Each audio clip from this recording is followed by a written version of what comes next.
Yes, hello, folks. Welcome to the weekly Manchester United podcast. I'm your host, as always, Phil Brown, with my regular co-host, the excellent James Rhodes, on this Monday. After the Aston Villa result, of course, we also had the Porto result in between from the last time we recorded this podcast. We'll talk about that and some other talking points around the club. I'm going to ask before I ask how you're doing, mate. I've thought about this podcast for a long time. Like, I don't want to just do an hour of ranting and negativity because I feel that there's a lot of people that just are exhausted with it, and I am too. Yeah, same. It's hard to get through sometimes. But anyway, how you doing, mate? Yeah, doing all right. Otherwise, it's yeah, doing okay. Otherwise, leave it at that. Yeah. Look,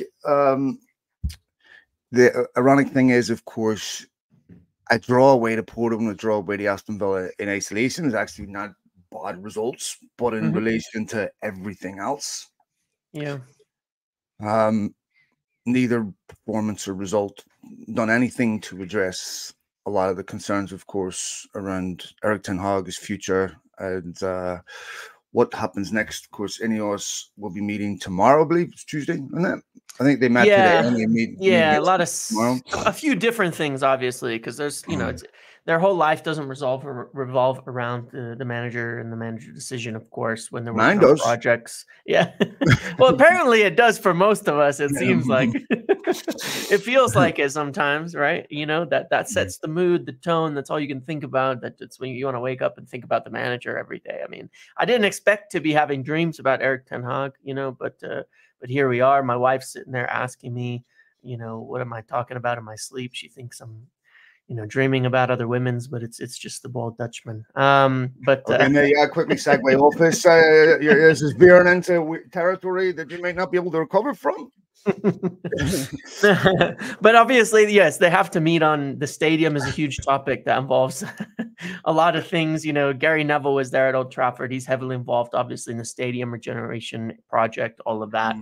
There's a lot of things. And these international break meetings, for the most part, to make it clear, they're not, I don't think we have the type of owners at the moment who are going to be like scheduling emergency meetings, okay? Because I just don't think that's how they operate, right? They're going to have these regular meetings every single international break where they're going to take stock of everything that's going on, review it, discuss it, and decide on plans moving forward. And this one is really no different to that. It's just that obviously it's going to be more of a talking point. They were very unlikely to have a deep discussion about Erik ten Hag after 2 games, or 3 games as it was the first international break. So, this one will be is a bit more with everything that's gone on since the last one to discuss that. But they're gonna discuss that among all the other projects at United that are being worked on. I mean, when Jim Ratliffe was asked about ten Hag, Thursday or Friday of last week, I think he answered the question the right way, because I don't think he should be given an opinion. He was neutral, which if he's not involved in the decision-making process and genuinely leaves it down to the people he pays to do that, then I don't think he should be given, I do support him, I don't support him. I think it's better just to be neutral and say, look, I don't get involved with the football side of things, because whatever he says, it's going to influence any evaluation process. And I'm sure he's given his thoughts in private. It would be hard for me to believe that he is happy with what he's seen the first 2 months or so of the season. I don't believe for 1 minute that they thought they'd be in this position. I think they knew it wasn't going to be perfect, that United weren't ready to be a team that done what Liverpool have done, or anything like that. They just don't have that consistency in their game. But before we did this podcast, I had accumulated all these stats, and I just threw them out. I was like, they're so bad, that it's genuinely hard to believe. It's really no different to last year, right? I mean, when you break all the stats down, it's worse games. Yeah, I think it's, and we have a lot more players. Last minute winners, we're not getting the Brentfords, the Wolves, and all that there. I'm watching. I'm sitting there and I'm going, you know, I don't need the stat. You don't need the stats. Just the game speaks for itself. Yep. And I'm not a football guru. I don't know how to fix this beyond some of the obvious, you know, change in manager, all that there. I was watching when I was watching the Villa game at the weekend, and Mike, I can't remember. Maybe Southampton for a bit, where I actually watched the United game and enjoyed it. Up final, but I would say maybe before that. But I'm like, this is supposed to be entertainment. This is supposed to be this is supposed to be a positive distraction from all the shit that's going on in your life.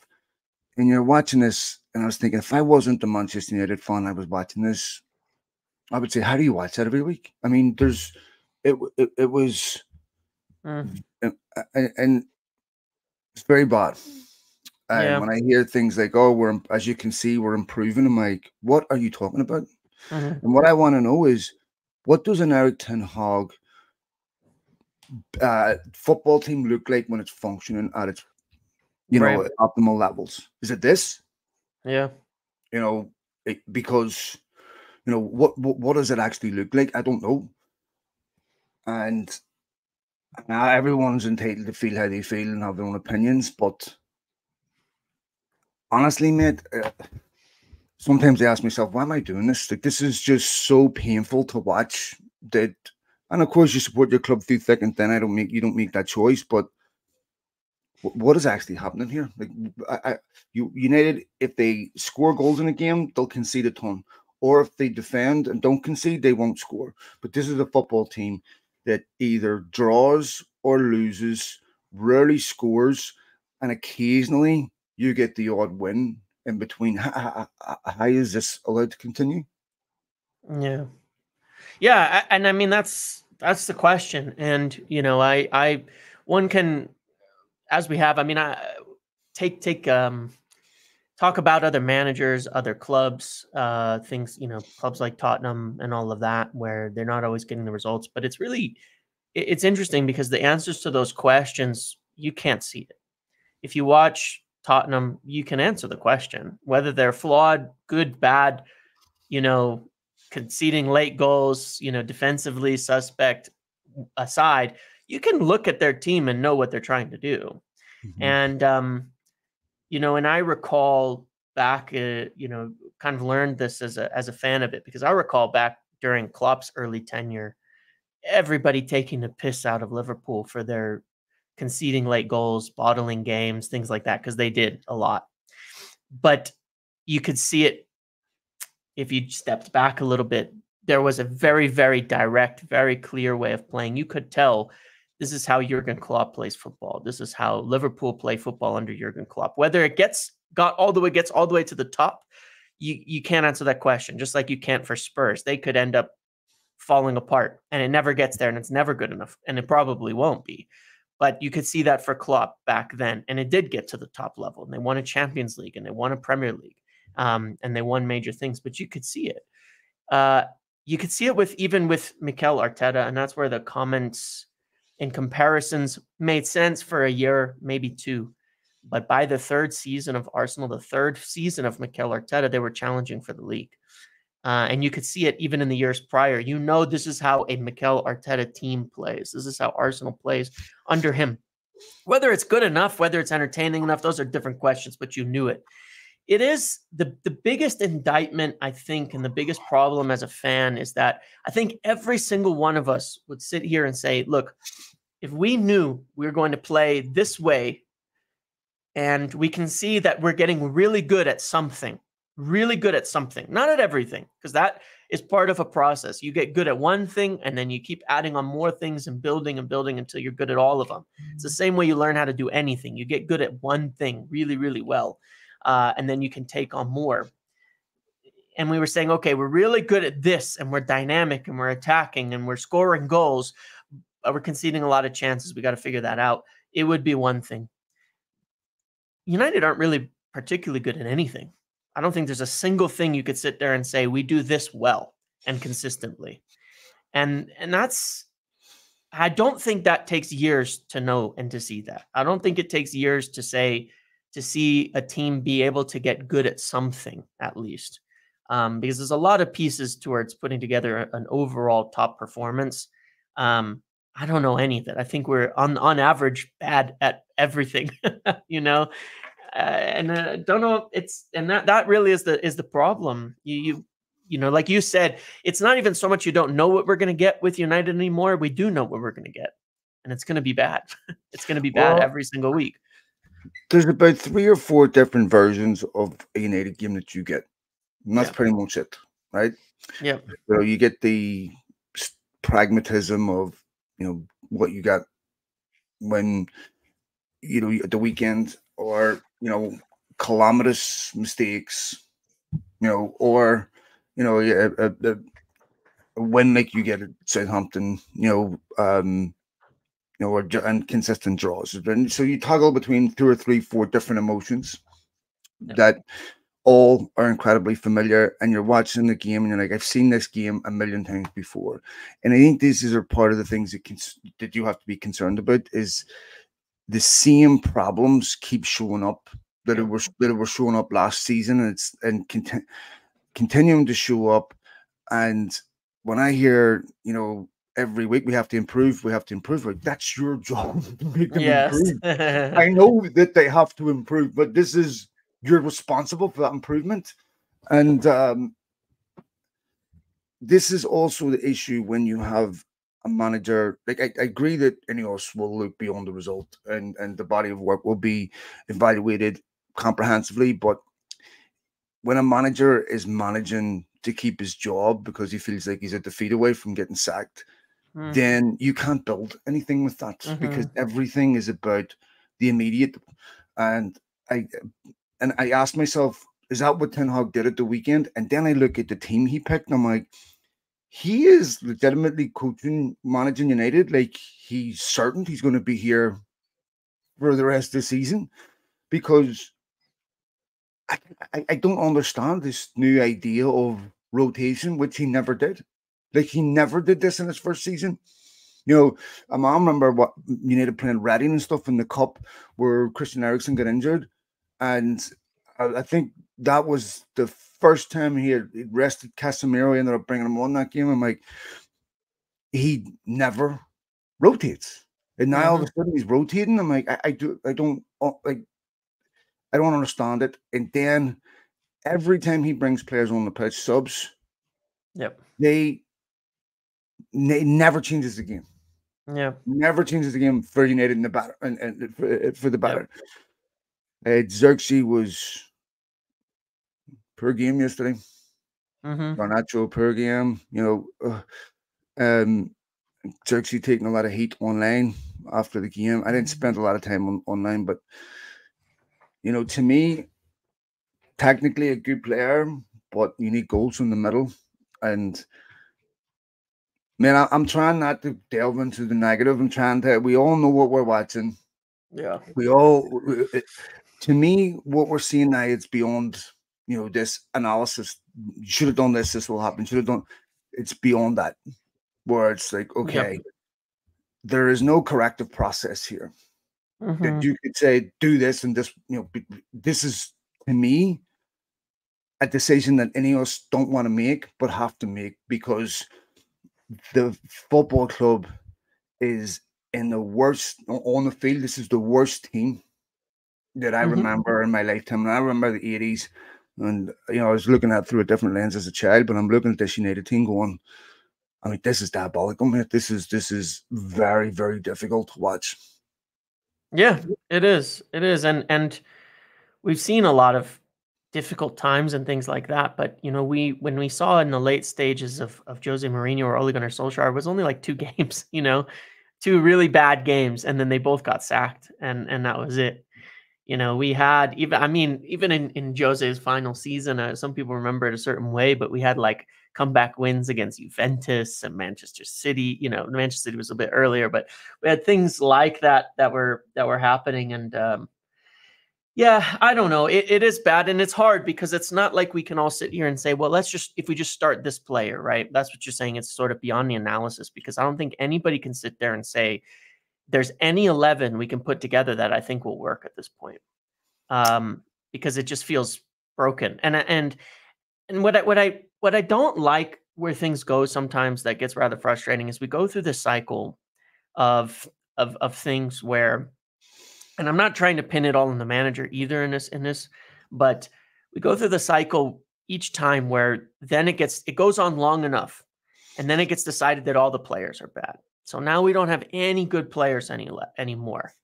And then we end up with the next manager, and a lot of the players who were bad for the prior manager, who were no longer good enough, are suddenly performing or are suddenly good enough for the next manager. We take situations like Harry Maguire and Scott McTominay last season, players who were not good enough.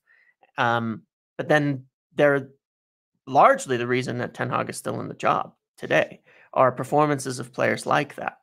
And it goes through an endless cycle of trying to analyze it, and then it getting so bad that you break it down and all the players are bad, and then you just spiral into this depression where no players are good enough and no staff are good enough and nothing's good enough, so we're never going to get anywhere.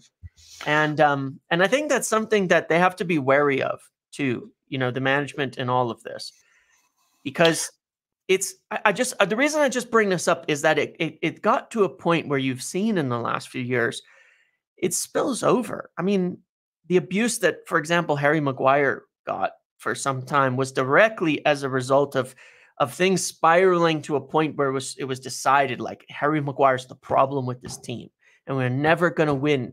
Beyond the regular criticisms of Harry Maguire or doubts over his ability, it spirals. You've seen it with Marcus Rashford, where it spirals into it. It's going there with Bruno Fernandes, and it will be there soon.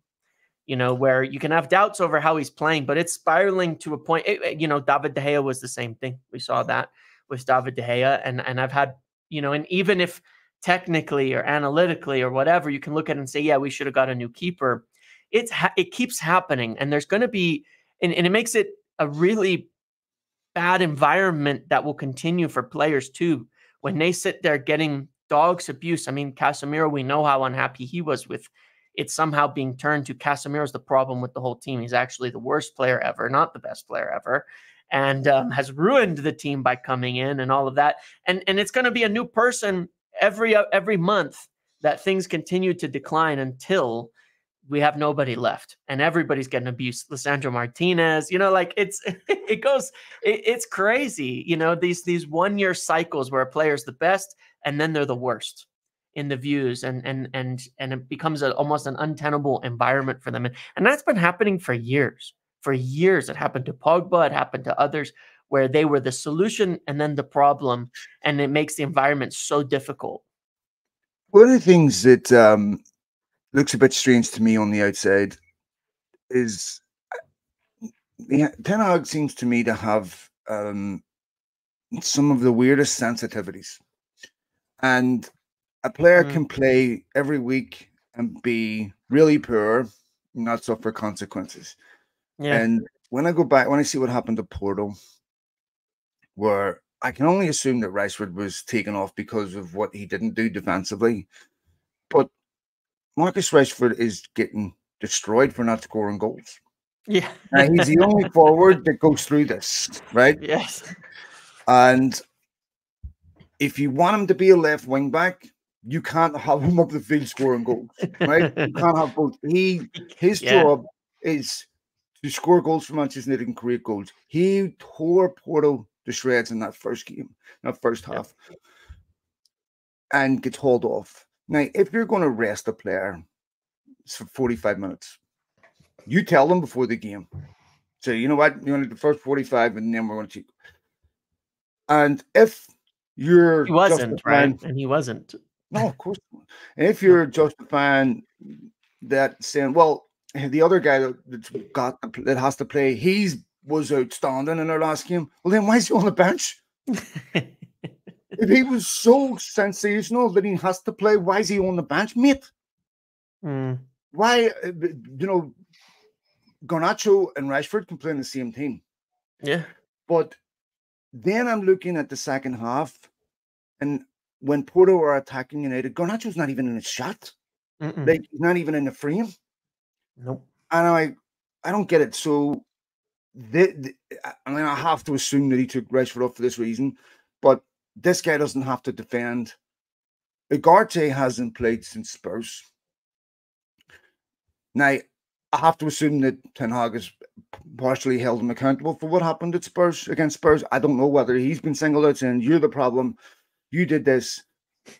And I'm going, I don't get any of this. Like, he can be very harsh with some people and hold them to insane standards, and then others he doesn't. And I just can't see any coherence, consistency, continuity with the. I don't understand. Like, I mean, it must be brutal if you're a player. Yeah. Or what do you want me to be? If you want me to be a left wing back, okay, and defend that deep, then you need to go on TV and say, I'm asking my players to play deeper. Because these forwards are getting slaughtered for not scoring goals. But to me, if you look at that Porto goal, it was the same goal that happened against Brighton. Right? Yeah. No pressure on the ball. Where's my fullback? Where's my central defenders who were terrible? Yeah. Right. The leg gets beaten to the ball twice, right? By a forward. And that's the same goal that Delict conceded for Holland on the last international break where Koeman hauled them off. Yeah. Right? But yet Marcus Rashford, who's a forward, is being punished for not closing a cross down. Mate, your central defenders, both of whom you bought, okay, are on the pitch. Yeah. Your fullback, where's he? Yeah, Lissandra didn't follow up the rebound on the first goal either at all. I know. He was lost. Yeah. It's like, I don't understand. Like, this is, you know, he gets dropped for Palace and you don't score after having the best week of his career in a year. Yeah. And it's like, is he trying to get sacked? Well, it is. It's bizarre. It is. Put that team out. I'm like, why? Yeah. You're resting players. Some of them won't be going with their international teams. It just is baffling to me. Yeah. And anyway, the big question, of course, is what happens next. Yeah. So, what do you think happens next? Well, yeah, and I've had a couple of conversations, and I think what's important to note, and just very clearly, is that, I mean, nobody knows yet, right, exactly what happens next, because when you have Sir Jim Brailsford, Joe Glazer, Dan Ashworth, Omar Barada, and Wilcox all going to be getting together to discuss this, that's 6 people who are going to be talking about the situation, and they're all partially responsible for it in one way or another, right? For what's happening right now, they all will have different perspectives, different opinions, different things like that. And the purpose of these discussions is to decide upon the plans, right, and lay them out. Now, as far as I understand it, they probably would ideally want to give him more time, because this is right now essentially the worst case scenario what has played out, right? When they kept him in the summer, this is the worst case scenario. This was the thing that they did not expect. Now, one could say that was quite foolish. I would a little bit say it was quite foolish, because I think that in a large respect, this was a bit of a doomed project from the start, even without taking the blame on Ten Hag, because he's just not their guy. That was why they looked for somebody else in the first place. He's not their guy. And that he knows he's not their guy, and he knows what happened over summer, and they can try to go around and around that all they want, and it's still going to be there. You know, it's still going to be underlying all of it, that he's not their guy, that they didn't hire him, that they looked for replacements for him, that they basically offered the job to multiple other people and got turned down, and then crawled back to him, you know, as it was said with like, you know, I don't remember what the word for it was, but, you know, that they had to smooth things over on the whole thing, that they left him in the dark for 3 weeks. I put all of that blame on them for that whole situation, how it played out, because to me, it's doomed from the start due to things like that. It's just an underlying problem. But there's a few considerations that are at play here, which is, number one, can you replace him now? And who can you replace him with? And is it going to be somebody who is actually someone you want for the long term, or you're just getting them because they're available? Example being, take Thomas Tuchel, right? Thomas Tuchel, someone that they like, but I don't think is nearly as unanimously liked as it might appear. He's had trouble falling out with a board every club that he's been at, right? He's been a short-term manager at every club that he's been at recently, and has had trouble in each instance. Is that what they want, or is that like, we should do that because he is someone who could salvage the season? I mean, he came in and won a Champions League, right, with Chelsea coming in mid-season. So we know he's someone who can salvage things in the short term and is a good manager, but is he who you want in the long term? Are any of the managers you might want in the long term, if you're choosing to let go of Ten Hag, available now? A lot of managers do quite highly value loyalty. I don't think a lot of managers want to leave their job mid-season for another one. It can be very damaging to their careers to do so. There's no guarantees how that's going to play out. Xabi Alonso's not going to leave Leverkusen mid-season for any amount of money. It's just not going to happen. That's not, or someone like Madrid would have already done it. I'm not saying Madrid specifically because I'm sure they're happy with Ancelotti, but a lot of managers aren't going to leave mid-season. Even managers in the Premier League, Kieran McKenna, if you like him for the future, well, you had a chance at him in summer and you didn't give him the job, and he signed a new contract with Ipswich, and he's going to be there trying to keep them up this season. So that is a consideration that has to be played into it. And so, those are the discussions that they will have. And then, okay, well, if we're going to stick with, if we can't do that, can we give it to Ruud van Nistelrooy as an interim manager for the rest of the season? Is that going to be any better than what we have? Can we do it for the next 2 months while we search out somebody else? We don't know, right? We don't know if that's going to be any better, and we don't know where they'll reach on that conclusion. Or do they conclude, fine, we need to do something about this, but we keep Ten Hag while we're assessing all of these things over the next 4 to 6 weeks, once again, to figuring it out. I'm not saying that I love any of the permutations of all of this, because again, I think this was the risk that they took when they had him stay in the summer, is that if it went bad, the season's kind of, you're in trouble, like there's no ideal scenario to replacing your manager mid-season. There's none. And that was the risk that they took. Look, I'm relatively certain any of us will have been thinking about this question from the summer anyway. Sure. Right. Because if they weren't working off the high probability that this is not going to work out, and to be evaluating candidates prior to, from the summer onwards, prior to any of this, really, this season, then I would be totally amazed. I mean, they obviously have ideas on, who would be, even if Ten Hag did work, what's the contingency? That's what a football, proper forward-thinking football club does, is that you have, obvious alternatives if something happens with your manager. I think where it gets a bit complicated, James, is you bring in someone like Thomas Tuchel. They have to get rid of Van Nistelrooy too. Yeah, they have to get rid of all those people in the back room, staff. And Van Nistelrooy is a popular appointment at United. Can you get rid of him after 3 months?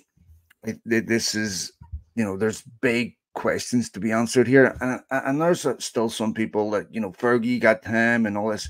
Yeah, but what if United had to give Ron Atkinson that time? Fergie never would have happened. Right. Yeah, I mean, that's true. And so it's a good alternative argument. So, if Ron Atkinson had got that time, maybe none of those Premier Leagues happen, those European Cups. So yeah, I understand that giving someone time, give someone time. But, the Ferguson happened because United chose not to give someone time after winning an FA Cup. So I'm looking at this and going, it would be expensive. And obviously, PSR is a factor in this to replace Ten Hag. I think, obviously, any of us had made a decision over the summer to stick with him. So they can't completely divorce themselves from this failure either. Yep. But a fair question has to be asked with Ruud. Does he get to divorce himself from this failure?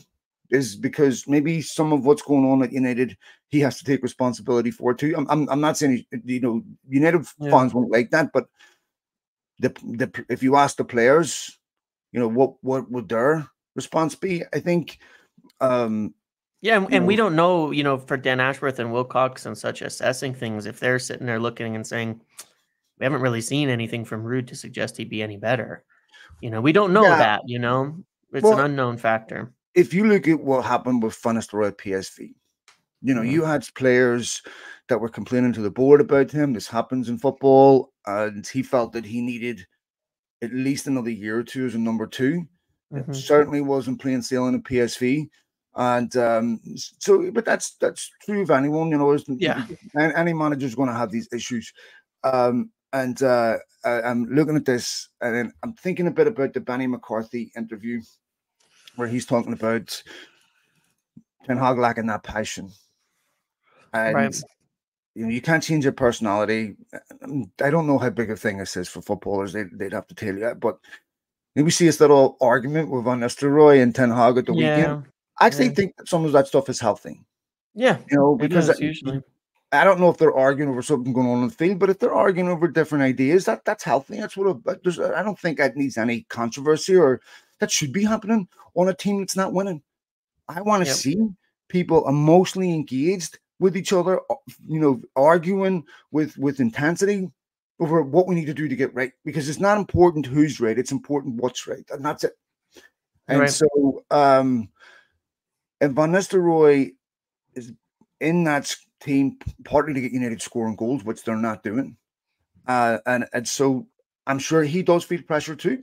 Yeah, but it would seem to me that if the obvious choice would be Ruud at the very least until the end of the season, I would be surprised if they brought Tuchel in right now. Same. The other part of this, James, is Tuchel didn't want the contract that United were offering, and Ten Hag didn't sign it either. Yeah, it's going to be really interesting to see what exactly are any of us wanting from their manager, because this has to be a consideration for them too.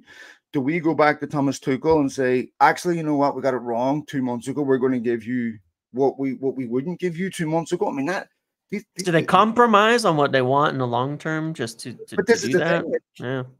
When you come into a football club, you have a very clear concept. These are not learning; they're not learning on the job, right? So they'll have decided long before they come in, this is the framework that we want to work with. Yep. So now you want to start compromising it 3 months in. This is where you have to. There's a lot to consider for any of us, and I think at United, because there's so much chaos, until you get a settled, happy environment, United need more than a coach as a manager. I think they need a manager and a coach. Some guys are really, really good at coaching, but there's a very strong infrastructure behind them that supports them on leadership, on incentives, on consequences, all that, and you can get away with that. But at United, that's still, that structure's really still, not operating on the optimal levels that it needs to be to provide that support. So someone like Kieran McKenna, I think we get eaten up at United, because I think that they need someone that has experience that is also a manager. Yeah. And, I think, Kieran, that's a whole different level of pressure. And I think it's better for him just first season in the Premier League as a manager, just stay where you are. And I think for United, they need a manager with a track record, because inevitably when the bad times happen, that track record gets you through. So I don't think they should have a Graham Potter or anything like that. It has to be someone that has a track record of success.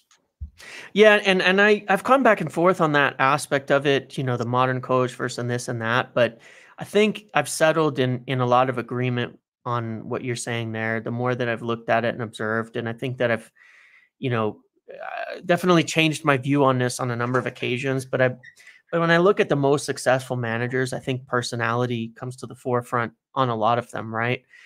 All of them have a very strong personality. We were talking about that a couple of weeks ago. And that's what you're saying on manager. When we had more of a discussion about, at the end of the day, the job is a lot about managing people, right? That's really the majority of the job, is managing people, and finding this balance, especially in an environment that's not great. when you talk about things like holding people accountable, being fair, being even, these are not coaching things. These are people things. You know, these are how you manage people, right? When you're talking about how you hold people accountable, how you discipline, how you praise, how you reward, you know, these are the things that Sir Alex would talk about in his interviews, not the coaching, not the tactics, not the, you know, well, I press this way and I press that way and I change this and that. He talked a lot about the management of people, understandably. And when you go back to the greatest coaches in different sports, it's pretty much one for one the same. I mean, Phil Jackson in the NBA and these types of things, they're people managers, you know? And so I do think that the personality aspect is there. You know, Pep Guardiola is certainly a very brilliant coach, but he has a hell of a personality as well on top of that, and a lot of confidence and a lot of strength, and he's quite a leader in that respect too. And you can see it. I mean, I mean, you don't usually get coaches going up to the opposition's winger after a game like he did with Adama Traore at the weekend and instructing them and talking to them. I mean, this is quite an interesting person. Pep Guardiola is, all of the things aside. So, you know, I would agree. His own image, though. Well, yeah. Look, I'm not saying he's a perfect person. You know what I mean? He's through a bit. Yeah, for sure. Absolutely. They're in love with their own image a bit, you know? Oh, yeah. Oh, yeah. Look, there's an act that goes with that, but what famous person isn't? You know what I mean? I mean, maybe Lionel Messi to a degree, but I don't know. You know, besides that, when you look at the sport, there's certainly a lot of being in love with your own image that goes through certain high performance individuals as well. Some more than others. As well? What's that? Do you dream about Pep as well? No, I definitely don't dream about Pep. Did you have a clean sheet in the morning? Most importantly, 4 clean sheets. 4 clean sheets. That's progress. No, but I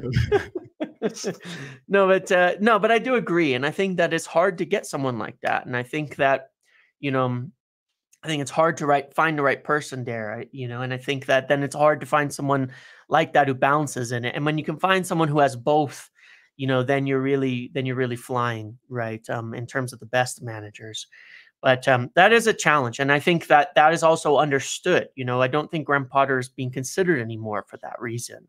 You know, someone that they have liked in the past, and that worked at Brighton, but the job was to swallowed him a bit at Chelsea. And maybe if United were very well set up, very well established, you know, then you'd look at someone like him and think it'd be more successful. But I don't think he'd have a hope in hell of motivating and of getting people going in the way that is needed at the moment. So I think there's a lot of reasons for that. I think that someone like, you know, Gareth Southgate, that's actually one of the pluses in his favor, despite how fans see him. But I think that the negativity that surrounds him is too much for them as well. And so, you know, yeah, it's a tricky thing, and it's tricky in terms of who's available now and all of that. As well. Any of us will get this right. United will not be like this forever. Yeah. Okay? And inevitably in that process, there will be mistakes. There will be errors. That's 100%. And everyone should expect that. They will not be perfect. But if there is one slight positive in all of this, it's that United aren't going on a run that's papering over the cracks. So any of us are being confronted right now with every failure point inside the football club, every weakness, every hole in the boat. It's right in front of their face. So they can go like on a 3 or 4 month run where you're playing great football, everything's fine, and you're not aware of the problems inside the club because they haven't raised their heads yet. Now you're looking at everything and saying, this is, you know, if there's a positive, it's that every problem that is affected United, that has them on the same arc, you know, this same curve, this entropy of, you know, doing well and then the third season being a complete shit show. Yep. It's right there, naked in front of them. So this is exactly, you know, what needs to be fixed. Yep. So to me, they will fix this. I mean, it's the first time we've had people inside this football club, 1, that have their own money invested in the outcome, 2, that have a level of expertise. And, you know, no one can predict the future. So obviously, you know, over the summer, I was agnostic, you know, probably thought Ten Hag deserved to stay. But as we had talked about many times, I can completely understand the argument for sacking him. Yeah. So,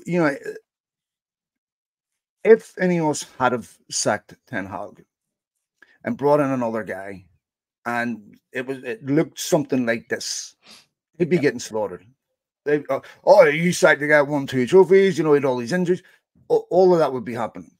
Yep. So there was no, and bear in mind, they were just in the football club. So yes, you would have to say right now the decision to keep up with Summer was wrong. I mean, they'd have to admit that, but it's a probability thing. It's not a certainty on the outcome. So, okay, well, based on the information that we have, this is what we're going to do. And, but at this point, it's hard for me to think that there would be anyone on that board who's willing to stake the reputation on continuing with this. And to me, they will get it right. It'll be bumpy for a while, but if they weren't there, I can't imagine this could get a lot worse. Yeah, they're intelligent people. They are investing money. They've done amazing work with the academy. They have obviously invested in the infrastructure of the football club, the training facilities. They've upgraded medical staff, all these things that were not there prior. They communicate with fans, and they will get this right, 100%. And with Ten Hag, I mean, I don't think he lost the season, James. Right? No, and even if he did, you have to decide to give him. How are we going to agree a new contract going forward?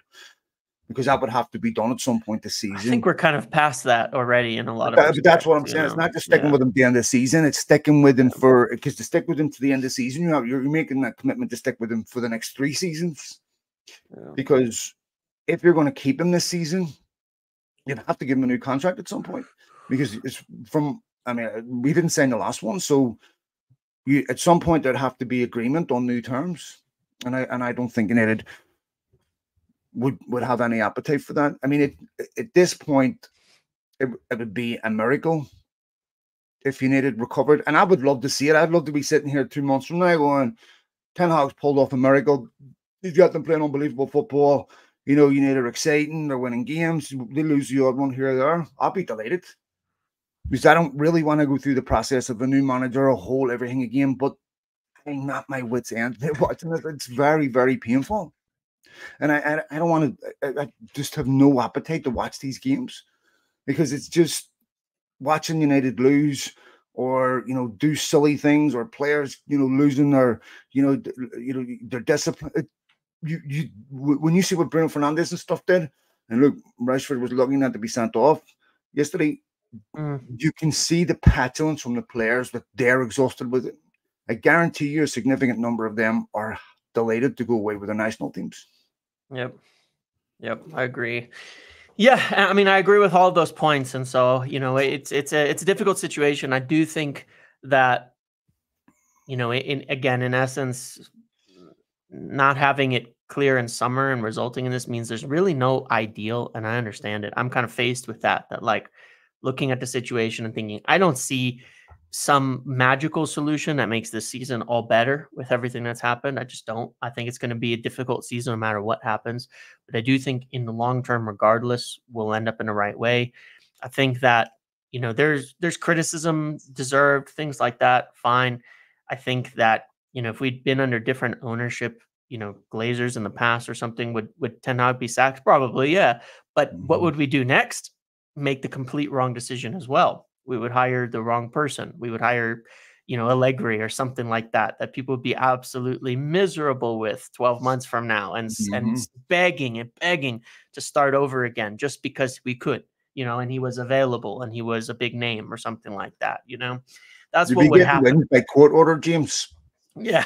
You're getting attacks later on going, because honestly, I used to do this podcast years ago with the Italian friend of mine, and when Allegri was at AC Milan, big AC Milan fan, the stuff that he would tell me about, how negative and boring his football was, and so these are the things that any of us will know how to evaluate Yes. properly. Barada and all that's going to go, this is Yeah. not the right person for us.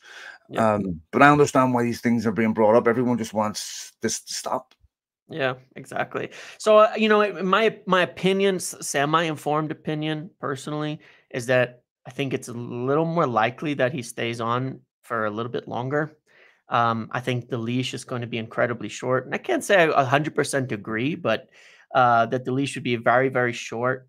The next most likely thing is that he goes and Van Nistelrooy takes over for the rest of the season, and then I think it's far less likely that we get anybody else in the door, you know, to be a permanent manager during the season or anything like that. I think that's well below the possibility of Ten Hag sticking it out for a bit longer or Ruud taking over. And so I think we're pretty much very likely going to see one of those two things in terms of the outcome here.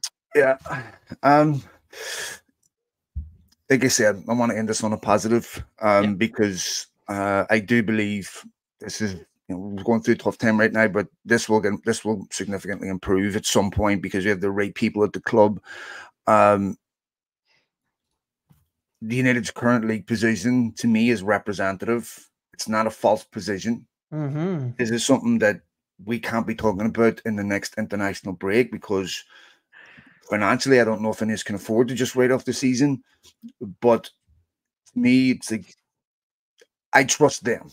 If I don't trust them, Ten Hag and his team, I trust that finally we have people in this football club that will make the right decisions. I know not everyone thinks that. You know, I've seen stupid stuff like, oh, they're just like the Glazers, which, you know, so many people believe. Or absolutely nothing like the Glazers, and the decision-making process is being made by people who do know what they're doing. You know, because Barada was obviously major architect of what happened at City, and they understood the transition from people like Mark Hughes to, you know, Mancini to, you know, Pellegrini to eventually Guardiola, and what you need to do to make a guy like Pep Guardiola successful, and that is the infrastructure behind it, which of course Guardiola said himself. But I know. Can I ask you one more question, just for fun? Yeah, just for fun on this. What do you think about Thomas Frank now? So, same thing with Kieran McKenna and stuff is that he doesn't have the track record to give you confidence. So if he walks into United, I think that it would be really easy to lose confidence in him. He's never won anything. So United, it's going to be bumpy for a while. And like I said, I don't think they're ready for a coach yet. Maybe in a couple of years where everything else is functioning properly behind him. But Frank, for me, if you're asking me, would he do a better job than Ten Hag? Probably. But would he be a guy that would start leading United to league titles and stuff? Which that has to be the question with who you hire next. It can't be, okay, we're going to hire this guy and then get rid of him in a year. It has to be, is this guy going to bring league titles, European Cups? I mean, Barada said he wants United to win the league in 3 years. So the next appointment has to be someone that can deliver that. And I don't believe Thomas Frank would deliver those for United. Maybe I'm being wrong, but I just, that would be my opinion. I just wanted your opinion, yeah. That's why I think that if they replace him, they'll go with someone that, you know, you could conceivably see them bring that level of success to United. And I wouldn't go there. Cool. All right, matey. I know for United fans, this is tough right now. You know, we're all going through it. I try to avoid negativity as much as possible. It's impossible to cover United right now without talking about what we're seeing in front of our face. And but I didn't want to go on a big long rant and say things that everybody already knows. So if anything happens before the newsworthy or something, and we'll come back and do another podcast. But other than that, we might take next week off. Yeah. We'll see if anything worth mentioning. We'll see what happens. But all right, matey. I will talk to you later. Thanks to everyone for downloading the podcast, for all your likes, follows, retweets, everything. It's always appreciated. And possibly back next week. We'll see. Take it easy, mate. See you later. Cheers. Bye.